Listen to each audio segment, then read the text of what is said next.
We're here with Jerry Vass, author of Sleeping Big in Smallville, a Telluride story. Jerry, what's this book about? This book is about a guy who moves to a tiny town in the High Rockies in 1969, changes his life, falls in love with the mountains in this High Rockies town, and a gorgeous woman, and the crazy making things that happened out of those happenstances, out of those times. And where does the title Sleeping Big in Smallville come from?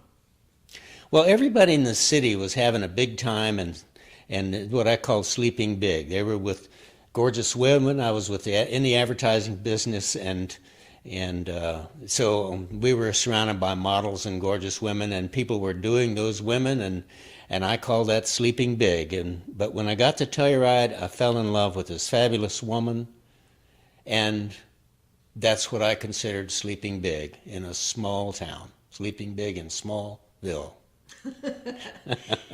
Now, it's been almost 45 years since the events in this book. What made you write the book now? Well, actually, I didn't write the book now. I wrote the book over that 45 years, and the reason it took 45 years is I could not figure out the approach that I wanted to use in building a full book. So, Kurt Vonnegut spent 15 years trying to decide how to write Slaughterhouse-Five, which was the bombing of Dresden. So it's not unusual to take a long time to develop an idea. And you sure as hell hope that the idea is worth writing and worth spending the time and effort.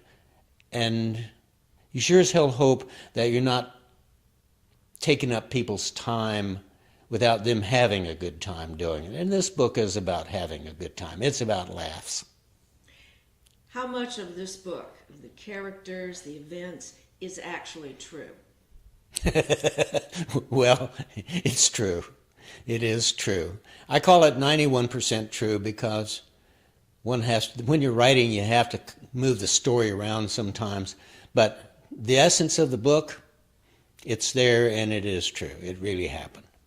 So, was Crazy Shirley real? Oh boy, was Crazy Shirley real? Yes, she was very real.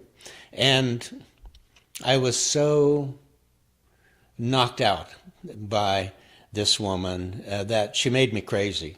She was called Crazy Shirley for a reason, because she made me crazy. But I've understood since then that everybody has a Crazy Shirley in their life at some point. There have been several books written about Telluride. How is this one different? The books written about Telluride usually are written by people from a distance, from a historical perspective. Well, this book isn't. I was there, and I was an early adopter, using today's language. I was there with the first 5 people from the outside who moved to Telluride, who tried to make it a town, and who were going to make it a town.